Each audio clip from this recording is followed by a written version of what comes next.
भैया आप लोगन के बीच में एगो भीमवादी गीत भेज रहा बनिए भैया।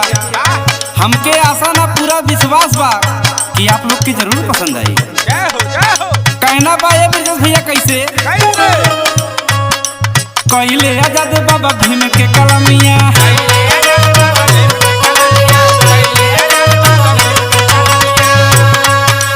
कहले आजाद बाबा भीम के कलमिया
आगे कैसे हो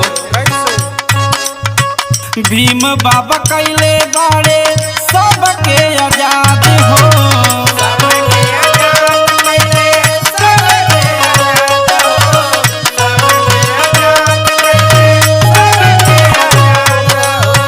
देशवा में चलत रहे पाखंडवाद